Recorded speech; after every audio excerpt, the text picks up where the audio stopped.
Well, we are live from our studios at the Platinum Place, Northridge. This is Newsroom on GHOne Television, also live on Facebook, on YouTube, and on X at GHOne TV. Now, coming up in this edition, Kodjo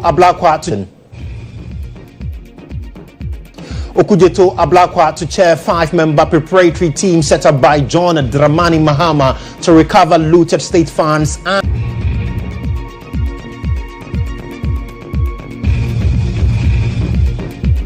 In business, Cosmos Energy announces it will no longer pursue acquisition of Tallow oil shares, raising questions about the independent oil producers' outlook.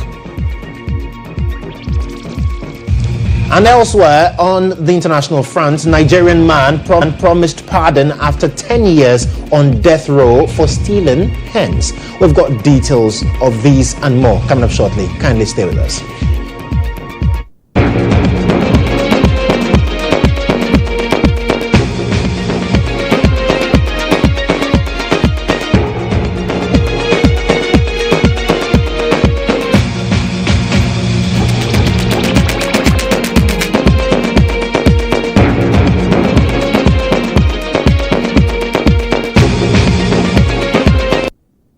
Thank you so much for joining me this morning. I am Joshua Kodjo Mensah. Details now. And North Tong MP Samuel Kodjo Ablakwa has been appointed chairman of President-elect John Mahama's 5-member team tasked with the mandate to receive and gather information from the general public on suspected acts of corruption. Now, this falls in line with the NDC's promise to recover all looted state lands, money and assets. Samuel Kodjo Ablakwa will chair the team, which includes former Auditor General Daniel Yao Domelevo, COP retired Nathan Kofi Boache, human rights lawyer Martin Pebu, and investigative journalist Raymond Archer. A statement issued by spokesperson of the Mahama transition team, Felix Kwachofusu, reaffirmed that anti-corruption and Operation Recover All Loot, which formed a core part of John Mahama's campaign, remains a top priority, hence the formation of the team.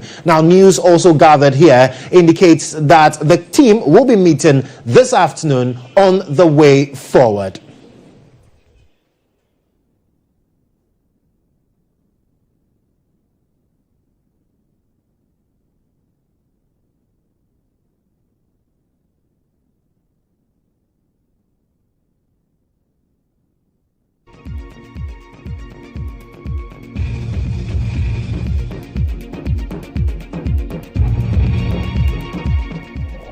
Well, the announcement of this preparatory team has raised a lot of questions and conversations surrounding the people who have been chosen to lead the cause. Now, former director of the Ghana School of Law, Kweku Ansah-Asare, has criticized President-elect Mahama's team, labeling them controversial. Now, speaking to Nadeli Tete on the Morning Star earlier today, he advised John Mahama to instead utilize professionals from established government investigative bodies to ensure transparency and accountability. And when you talk of state capture, it is Lands Commission. For how long should I continue trumpeting this into the ears of Ghanaians, the executive, the judiciary, parliament? For how long? So instead of, I'm not suggesting for any reason by any stretch of imagination suggesting that the loot should not be recovered. I am all for it, but not this committee. GM, if you can, please reconstitute the committee. Listen to us. Some of the people on the committee are themselves looted. So they will just be whitewashing. And again, my political life has shown me, that when one government, exits and another, government comes, what they do is they will call you, please, you come. How much, did you loot? And they are candid with themselves to tell you the truth. How much did you loot? So you say X plus Y. Okay, you take the Y. I'll keep the X. Matter close. This has been the history. So I would rather suggest it. We have the office of the Auditor General. We We have the Office of the Controller and Accountant General. We have Shrike. We have Yoko. I'm not suggesting that their personnel are not corrupt.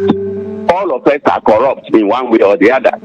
But then it will provide a semblance of equality. Then constitute your committee from these well-established governance institutions. Shrike is there to do this investigation. So they set up a 5-member, foraging into an otherwise constitutional, mandate of Shrike or Yoko. We have economic crimes. You believe that instead of this 5-member team, it should rather be left to Yoko and Shrike to investigate the suspected looting? Yoko, Shrike, the Office of the CID, the Director General of CID, and this thing. But I'm saying that we should look for, persons, with conscience. Persons with conscience, so it will begin, by using people, against whom the public has expressed certain controversial sentiments. You haven't, started well at all.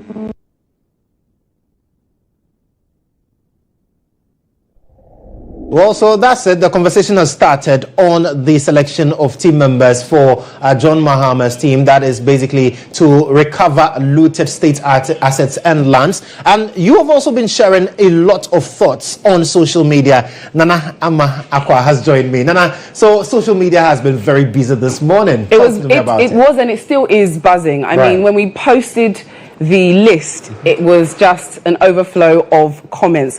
Let's move straight over to Facebook, where we have Samuel Kodjo who says, I humbly accept to chair this oral team with a profound sense of duty, integrity and patriotism. We are grateful to President-elect His Excellency GHOne Mahama for the confidence reposed in us. For God and country, Ghana first. We also have here Professor Jampo, Pebu, Kofi Boache, Ablakwa Domlevo and Raymond Archer. This is a show of seriousness. Let's all stolen monies, lands and state properties be returned with alacrity. I fully support the Operation Recover All Loots oral. Our next comment is from Shaibu, who says, His Excellency John Dramani Mahama means business. Operation Recover All Loot will happen. This is the Ghana we want. When we shift on over to X, Fenswa says the men for GHOne Mahama's Operation Recover All Loot is packed. Indeed, it is packed. We have Araba Kumson as well. It appears the NDC has hit the ground running with their Operation Recover All Loot. We also have Kabuti. These people want to finish Ghana before they leave power. John Dramani Mahama, God will punish you if you don't jail anyone who has caused financial loss to the state. Martin Pegbu, Kofi Boache, Kevin Taylor, Operation Recover All Loot, Ghana Police. When we move over to Instagram, we have thank you very much. Ghanaians really voted for change. JM is the man. On our next comment, we have One Light. Solid team. Now I know I didn't vote for you in vain. Every loot must be recovered. We have here, can someone repeat it after me? Say heat. The next comment is Cirque, who says people are going to be disappointed at the end. Trust politicians at your own peril. Akado says, there's nothing wrong with this. Here is the rule. If you do me, I do you too. Nobody is above the law. So next time, NDC leaders and their family will be investigated too. Accountability is there for every single person in the country today and the days beyond. We have here to Sarah, problem day. This team is more than Terminator, part 10. We have Fly High also, who says, it's about time. I'm pretty sure most of the MP people are plane tickets to run away. Then we have here, I knew Malik wouldn't be part because how? That guy make aggressive. He can beat someone whilst asking questions. And that is our last comment for you on social media. Continue to flood us with your messages on Instagram, on Facebook, and on X. My name is Nanama Akwa. Joshua, what do you think about the team? Oh, I mean, the team is the team. It is what it is. Thank you so much, Nana Malkwa, for bringing us updates on what people are saying on social media. But with the issues regarding Operation Recover All Loot, now the Osman Abdullahi Ayariga, he's also urged citizens to take matters into their own hands by executing a citizen's arrest on any Metropolitan, Municipal and District Chief Executive or official of the MPP found unlawfully moving government property. His call for citizen intervention comes amidst rising allegations of some local authorities and party officials moving food items, fertilizers, drip equipment with barely 2 weeks to leave office. Addressing journalists over the development in Accra, Osman Ayariga warned that any act of theft will not be tolerated, and he also urged the NDC youth to take action against those who violate transparency and accountability. Some fertilizers and some goods that are being hoarded, especially at any hoarding that will take place in the coming days, you will not be spared, you will be arrested and you will be dealt with. Just 2 days ago, we were able to apprehend about 10,000 bags of just warning to every DCE who has in his possession government materials, government goods, be it food, be it fertilizer, be it cement, whatever government property it is. Once you're a DC, we are sending you this warning that do not try to hoard or steal or distribute to any party food soldiers. Otherwise, the NDC youth will come out strongly and apprehend you. And I'm also calling on the youth of the party, the youth of the NDC, that they should be outstanding. They should watch around anywhere they suspect any form of movement or any form of haulage, any form of stealing. They should effect a citizen arrest and hand them over to the appropriate courtesies. We are going to be watchful. The Green Army is going to be everywhere and our eyes are wide open. If anybody tries any movement, any stealing,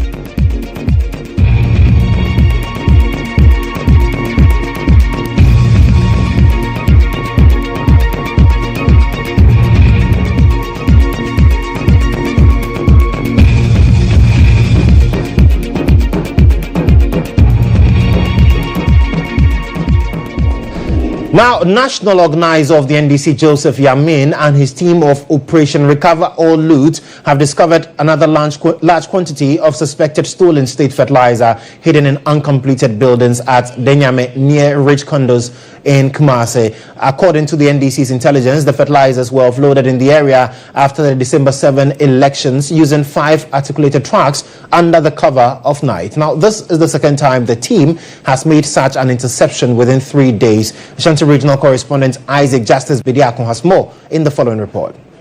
Here at the Denyame, few meters to the Regional Coordinating Council, the NDC's Operation Recover All Looted State Assets, led by Joseph Yami and his boys, have uncovered another huge consignment of fertilizer packed in uncompleted building here at Denyame. The fertilizers are hidden in this room, the uncompleted building. They packed them in. So currently 2 articulated trucks have been positioned here to load all the alleged stolen government. Then full investigation will take place. Currently, the NDC's Inshaeso constituency chairman, in the person of NS Afayam, is also here monitoring what is happening at this particular location. I am really scandalized. I'm surprised at this behavior, because these are fertilizers that are meant for poor farmers to ensure that they also boost their production. So if at the end of the day these fertilizers are being hoarded in an uncompleted building with the intention of, I don't know, after elections, what are they going to do with it? This is loot, create loot and share. This is criminal. So we want to know who these uncompleted buildings belong to, who brought the fertilizer here, because we cannot sit aloof and watch this thing go on. Because the president-elect, His Excellency John Dramani Mahama, has said that he is going to ensure that we implement that Operation Recover All the Loot. So as you can see from the background, the NDC task force, with the support of laborers here, are loading the fertilizers from the uncompleted building into the articulator trucks. Then they will be sent to buffer stock, where they will police the fertilizer until the next government take a decision on what the fertilizers will be used for. Reporting for GHOne News from Rich Denyame residential area, Isaac Justice Bediako, Kumasi. Well, let's turn our attention to some other stories on the bulletin this morning. And Ghanaian legal practitioner based in the United States of America, Professor Kwaku Asare, has petitioned President Akufo-Addo for the removal of Chief Justice Gertrude Araba Isaba Tokono on grounds of stated misconduct and incompetence. Now, the petitioner accuses Justice Tokono of violating constitutional and administrative principles, claiming that her actions have compromised the credibility and integrity of the judiciary. He argues that removing the Chief Justice is necessary to restore public confidence in Ghana's judicial system. According to the petitioner, the Chief Justice has interfered with duly constituted judicial panels without offering any justification or citing reasons of public interest. He further alleges that the Chief Justice devised a scheme where she requests the President to appoint specific judges and later submits their names to the Judicial Council for approval. Now, this approach, the petitioner contends, undermines the constitutional process and reduces both the Judicial Council and the Presidency to mere rubber stamps for her preferred choices.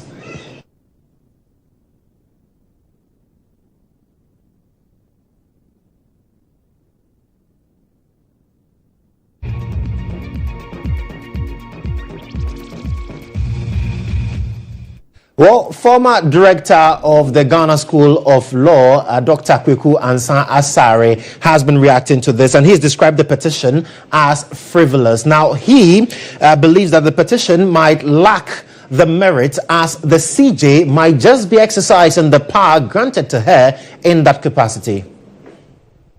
I have no hard evidence that the incumbent Chief Justice has done any such thing. What I have been hearing, when I put my ears on the ground, is that sometimes he interferes by calling judges and telling them. In fact, to be honest with you, I myself, I have sued the judge and I'm praying for an order directed at the Chief Justice to transfer this particular judge who has remained at the same post for over 15 years. So if the Chief Justice herself felt that that particular judge ought to be transferred and she transferred that judge, what wrong? It wouldn't, occasion any injustice. Administratively, the judges have to be routinely transferred. So if the Chief Justice exercises such power or authority, she should not be impeached for doing what the law says she can do.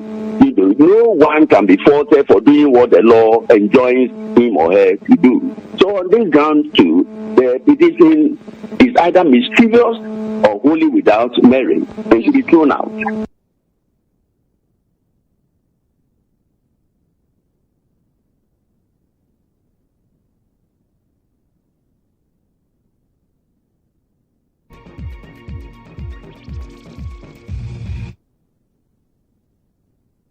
Well, you're still watching news from here on GHOne Television. Let's go for a breather. We have more for you right after that break.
Well, thank you so much for staying on with us here on Newsroom. Let's go back to our earlier story before the break, where we're talking to you about the petition from a Ghanaian lawyer who is resident in the U.S., Professor Kweku Asare, calling for the removal of the Chief Justice on some grounds. Now, he says that he is accusing Justice Tokono basically of violating constitutional and administrative principles, claiming that her actions have compromised the integrity and credibility of the judiciary. And so we'll go to Zoom now and join a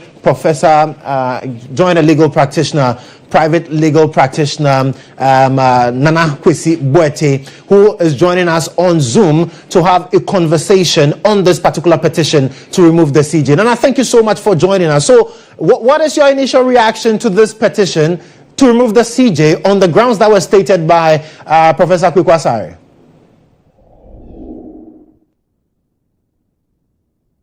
Nana, if you could unmute for me, we cannot hear you here, so if you could unmute for me.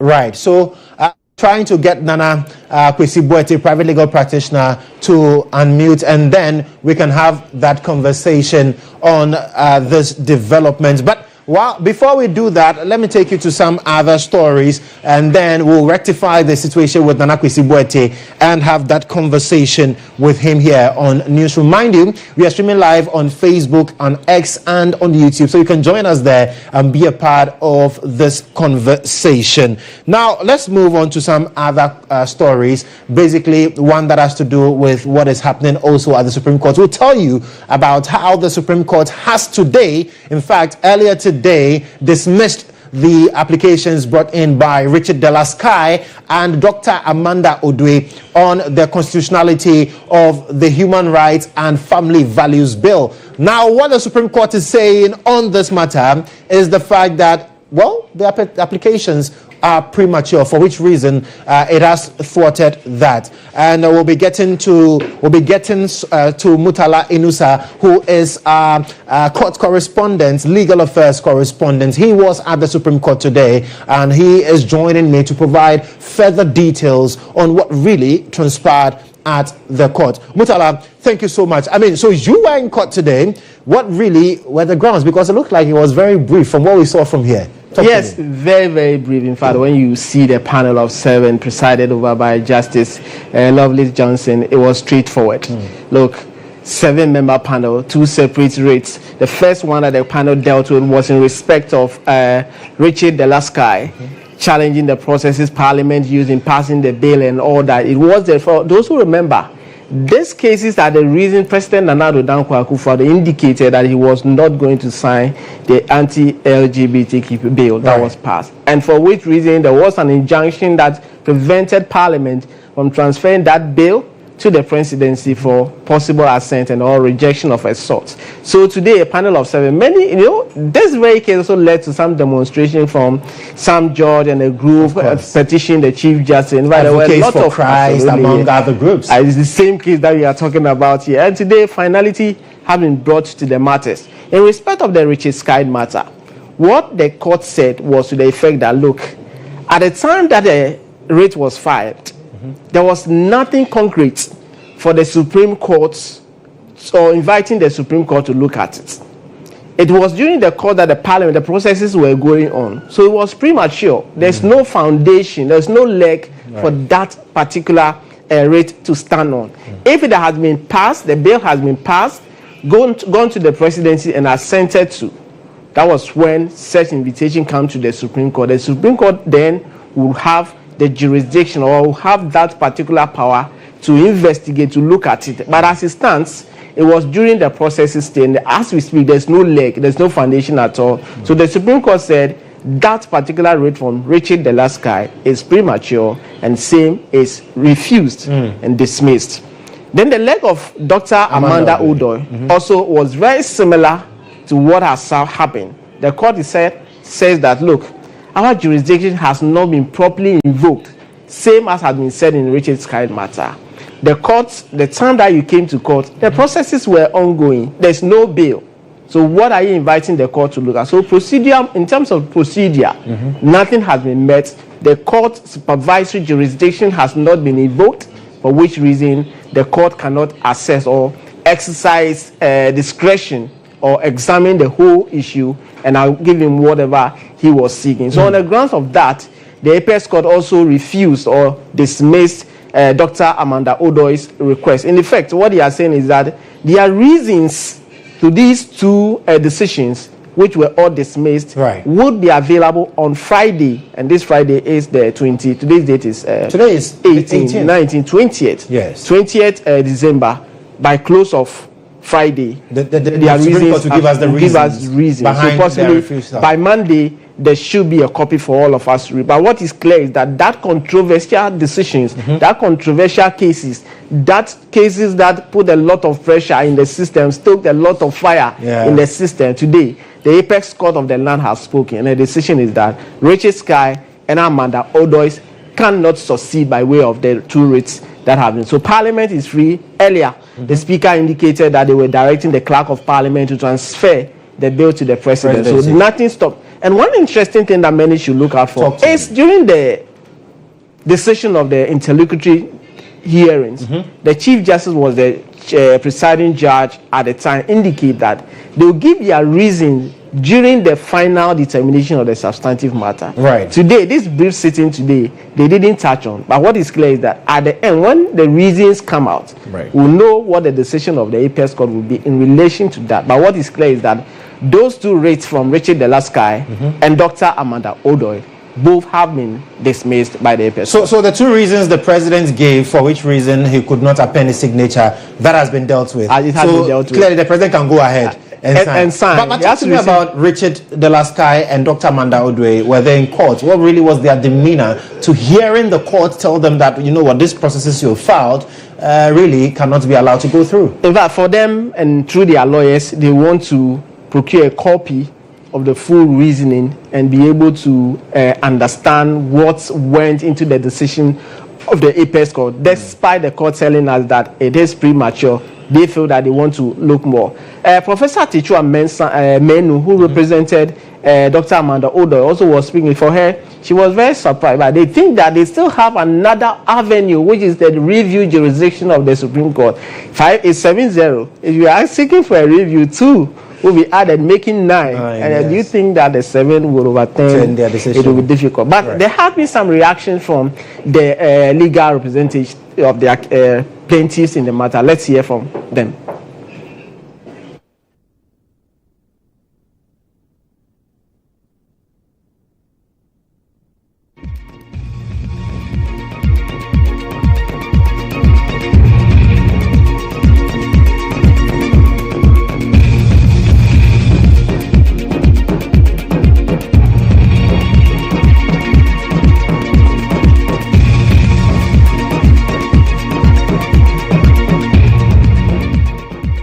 Recall that we filed an application for interlocutory injunction together with our rates, and the Supreme Court indicated that its ruling on that application will be determined together with the rates. We have not as yet seen their pronouncement on that. So please, based upon the content of the judgment, we will know the next step to take. For now, we are not in the position to tell us what next we are doing. We were proceeding on procedural grounds, so we still have options. Yes, but as we have said, we will wait to hear to see what is in the judgment. We did not go to court on the contents, on the provisions of the bill. We were proceeding on Article 108, that this is a private member's bill, and based on that, certain procedures needed to be followed. So we want to see what the judgment is and what the arguments have been made concerning what we raised in in the application. We'll hear from the court on Friday. We will take our time to study it. We will consult with our client, and we will decide what our next steps will be. I respect the decision that we disagree with it. We are yet to have the full record, which the court has indicated it to produce on Friday. So when we get it, we'll study it and we'll know our next line of action. So for now, we aren't saying much. I know some people are talking about review and all that, but we have to see the record first. Yes, the decision of the Supreme Court is final, but this is not final. There is another leg of finality to go.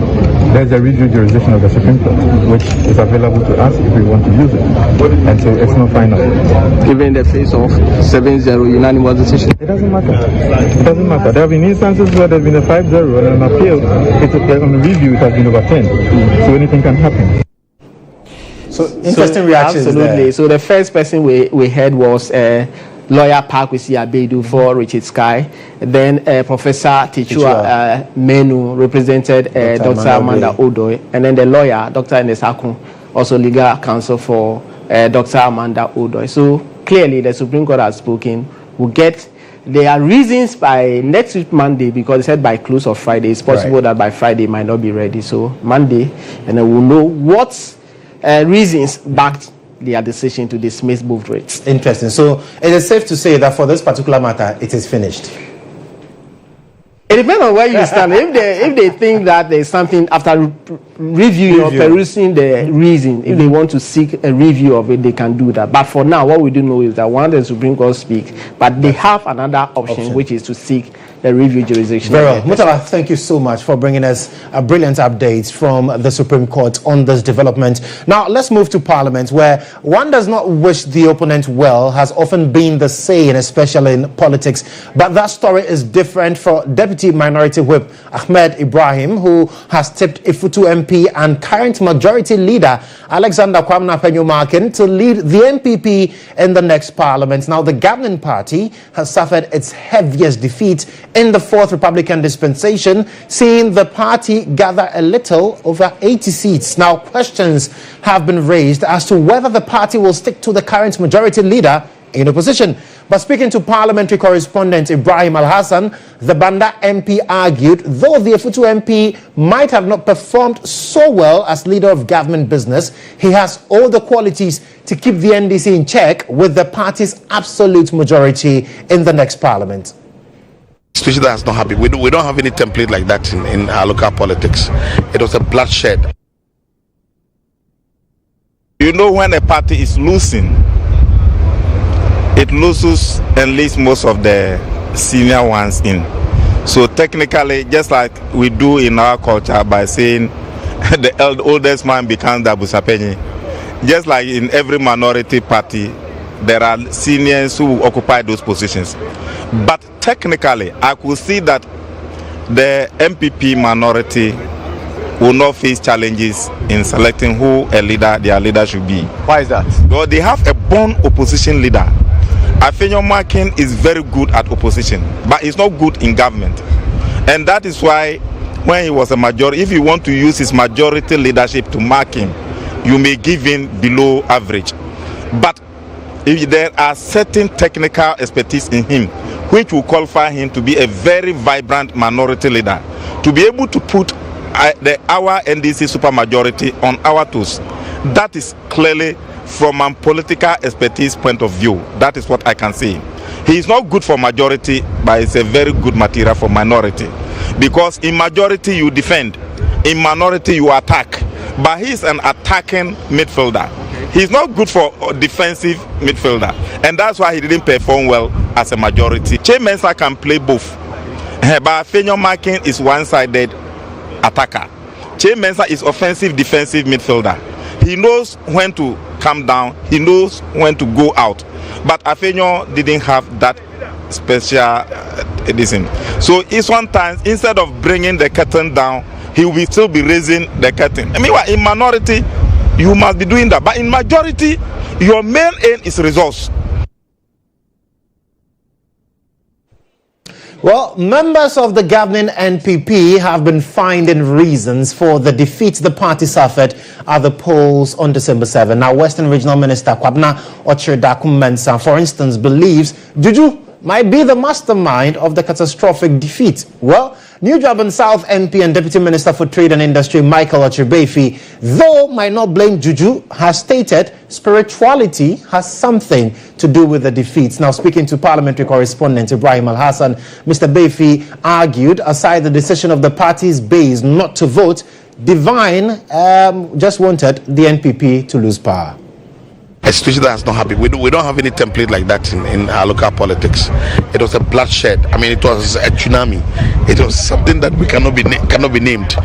And so God showed us grace, and through that grace, we're able to win these elections. How shocking was that? It was shocking, but not too shocking. Shocking in the sense that our people didn't come out to vote, but the NDC folks came out to vote in their numbers. But our people didn't come out to vote. So the NDC won the last election with a little over 21,000 votes. Now they increased their numbers just a little over 1,000, which is not so phenomenal. I mean, so looking at the numbers, clearly it tells me that our people didn't go out to vote. So if you're able to do our things well or work things out well, we'll be able to come out, so united, and we'll be able to win the next elections easily. Yeah. Talking about it, the diagnosis have started as to what went wrong. To you, what went wrong? It was, for me, two things. It was spiritual, and Ghanaians were fed up with our government. Very simple. So maybe at that time, Ghanaians didn't want us to be still in power or to win the elections. And in the things of the spirit, God, in His own wisdom, didn't want us to have power again. That's how come we lost the election.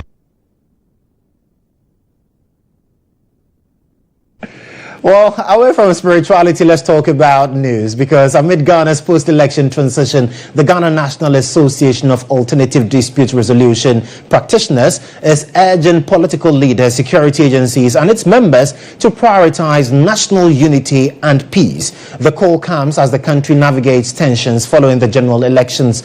At the annual mandatory continuing professional development workshop here in Accra, GNAAP President Daniel Owusu-Kranting emphasized the association's responsibility to foster a stable and peaceful political environment, especially during this crucial period. The workshop, held in collaboration with the Institutes of Paralegal Training and Leadership Studies, IPLS, also marked the induction of 95 new ADR practitioners into NAP. The event aimed to enhance the professional competence of ADR practitioners, equipping them to address the growing complexities of conflict resolution in Ghana. Daniel Owusu-Kranting charged ADR professionals to uphold their role as peace agents. There is an increasing desire of our members to set up private centers. And the knowledge from their ADR studies, and the board is determined to support the growing edge for the promotion of private ADR practice for NAP members. The board will develop the rules for regulating the private practice of our members so that private practitioners will be compelled to operate. Now, let's talk about environmental conservation, because illegal mining, also known as galamsey, remains a major contributor to the degradation of Ghana's forest reserves and pollution of our waters. Now, a research fellow at the Kofi Christola Institute of Theology, Mission and Culture, Reverend Dr. Ebenezer Blasu, believes the Christian community in Ghana can help in addressing climate change by shifting from advocacy to taking concrete action. Speaking at a World Vision Media Dialogue on environmental sustainability and climate action, Reverend Dr. Blasu said it's now time for the church to be at the forefront in fighting climate change and consider it a godly mandate of creation care.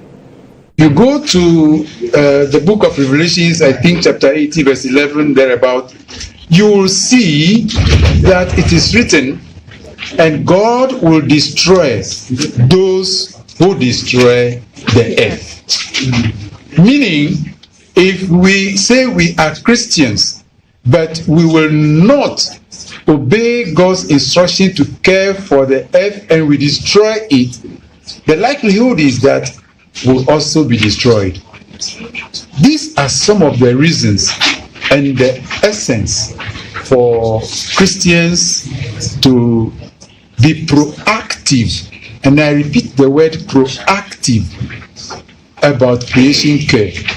Most often, we see that we Christians attempt to participate in creation care if only some problem or danger has already been reported. That becomes reaction. Yet we have been called to be at the forefront, be proactive, and others will now follow us. It is part of our mission. If we go around calling people to be saved, let's go around calling the earth to be saved also. The salvation Jesus Christ brought is not for humans alone. It's for the entire creation. Well, you're still watching news from here on GHOne television. Let's bring you the latest in the world of business.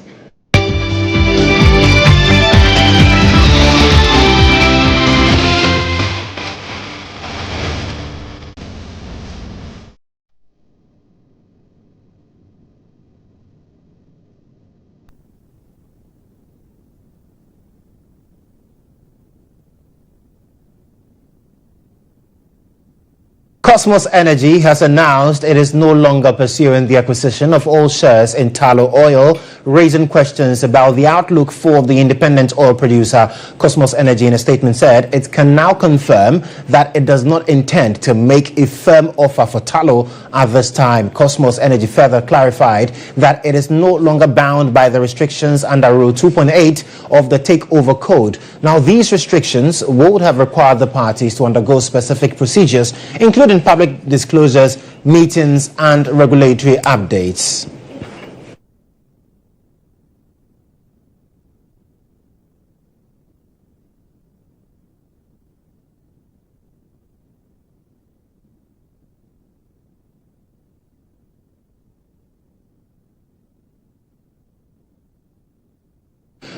Well, let's get a conversation ongoing on this. Engage a senior lecturer of the Institute of Oil and Gas Studies at the University of Cape Coast, Dr. Shafiq Suleiman.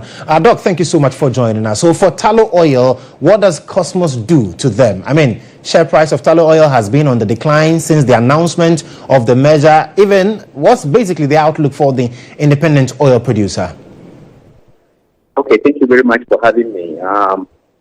It's quite interesting going forward now. I think we've been talking about the energy transition proposition over a period of time now. We are now seeing the effect of it in Ghana, looking at what is happening between Tullow and Cosmos. Apparently, Tullow has been struggling financially. They are going through some challenges with their financial structure, and apparently they are also going through some challenges paying back some of the debts that they've incurred. And I think it's basically as a result of the current happenings in the oil and gas sector, especially with energy transition. But the thing is that currently energy obligations are a little bit now. So the interest in investors in oil and gas activities generally is affecting talent. So what is happening is that they are looking for an independent oil and gas company, but they are not as big as them. They are offering themselves both down by a cost of and unfortunately, Cosmos also not going into these are talent in the industry as they are going forward. They are going to be much more needed financial and policy. And unfortunately, we are lucky now. Well, Doc, if you could just reposition clearly for me, because your line is quite difficult to hear from this side. But talking about Tullow, we've known the challenges. Reducing its net debt has always been the operating theme. So one would have thought that this measure would have addressed that particular one. And now, with the decision, what do you think really that portends for our sector? Yeah, so is that now dependent on the next government coming in to make the oil and gas operations much more favorable and conducive for investors? Because the previous government or the past government or the non-government government has dominated in the West in terms of upstream oil and gas investment. So, and it has affected all upstream oil and gas producers, including having investment. So what we need to do now is provide much more better incentives for companies like Tullow. So in the international oil and gas sector, they are struggling. What the government of Ghana needs to do is to relax some of the taxes that they are paying, also make... Very well. Doc, thank you so much. Dr. Shafiq Suleiman speaking to us there. In some more business stories this afternoon, President-elect John Dramani Mahama has announced plans to strengthen cooperation between Ghana and the United States, focusing on key sectors such as energy, security, and agribusiness to drive mutual growth and development. Now, he explained that deepening collaboration with the U.S. will enhance Ghana's energy infrastructure, improve national security, and boost agricultural productivity. Now, according to him, all of these are critical for the country's economic development and regional stability. John Mahama made these remarks during a meeting with the U.S. Ambassador to Ghana, Virginia Palmer. We're willing to continue and deepen those relations. It's critical even more now than before because of what Ghana is going through, both in terms of the economy and finances, but more importantly even because of the energy sector, and knowing the comparative advantage and technology and knowledge that the U.S. has. We want to work closely to see how we can resolve some of the issues in that sector. Of course, we worked on the MCC together, and it's made Ghana's electricity generation sector more resilient than it was before the MCC. As I said, it was just the final part that we couldn't complete together. Luckily, we had the opportunity to discuss with the MCC when we went there to see how we could wrap up that part of our cooperation. And so I think that it's something we'll look to start talking about as soon as we come into office after 7th January. Well, that ends the business on the bulletin this afternoon. It's time to bring you the latest in the world of sports, and Monica Bukari has joined me. Monica, what's happening in sports today? Joshua, well, last night the FIFA Best Awards took place in Doha, and Vinicius Jr., Real Madrid star, was adjudged the best player for 2024. I've got details of this plus many others making headlines in the world of sports, so do stay tuned.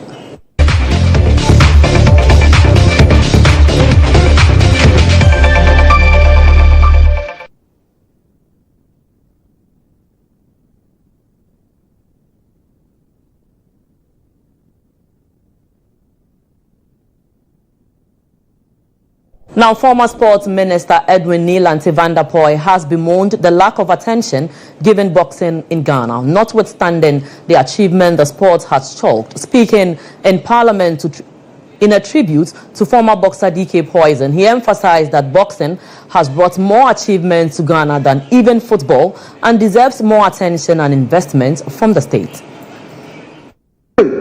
Boxing has become a national sport. Because if you go to the boxing arena on the normal National Boxing Day League, some of the best boxers come from the northern part of the country. And Ashanti region. Of note, 2 of the best boxers in the current National League are from the Ashanti region. It means that boxing is now being looked at nationwide. And I said we must extend the facilities beyond the borders of Accra. The days when Ebo Dankwa and Anaya Okunedu have to come all the way from the regions to be based in Accra to become world champions, those days are gone. Today, boxing is being championed by a chief in the Ashanti region, Herman Hene, that one of his boys is a national champion. In Obuasi, we have boys who are fighting and producing themselves as future champions. Mr. Speaker, I think as a nation, if you look at these records, boxing has achieved a lot for us. They've raised the flag of this country, even more than football. But we don't give it the attention it deserves. Out of the 5 medals that we are talking about today, 4 from boxing. That should tell us that if we could give a percentage of the attention we give to football, to boxing, and other sporting disciplines, maybe this country will not always be languishing at the last position on the table or medal table at the Olympic Games. We may be squaring.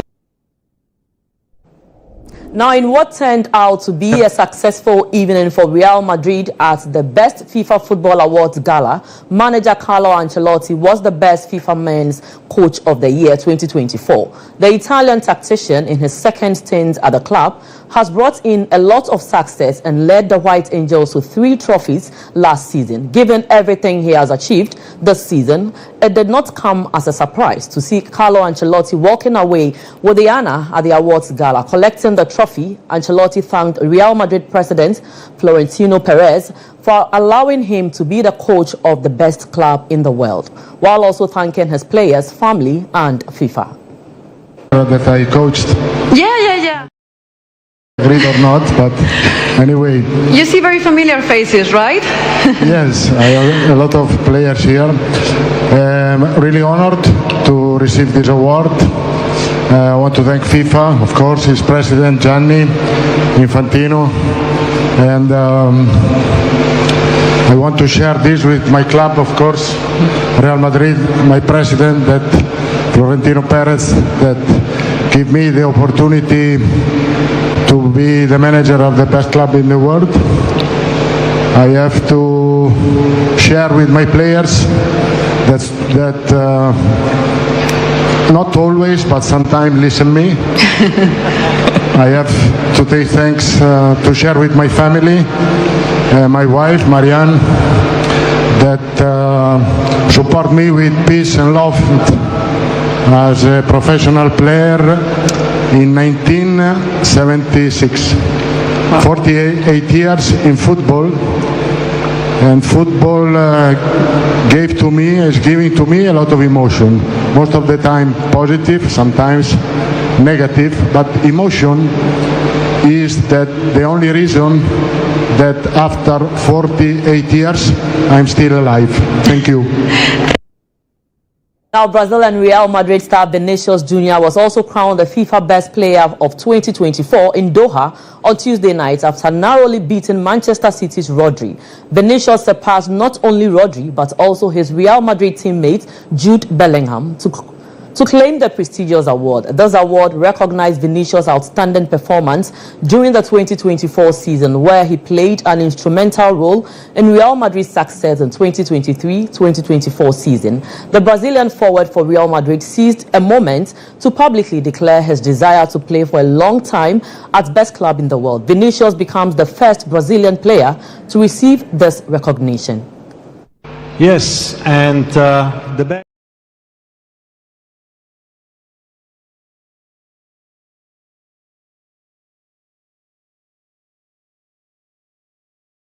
Junior, parabéns.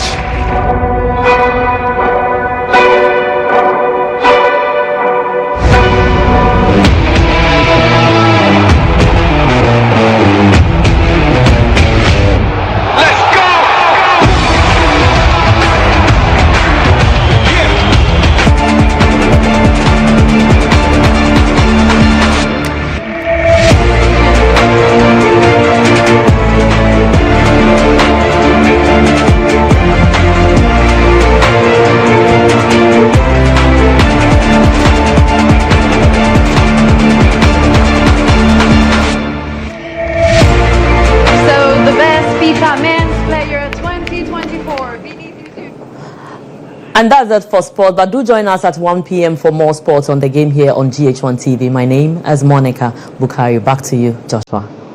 Many thanks, Monica, for serving us sports. Let me take you elsewhere.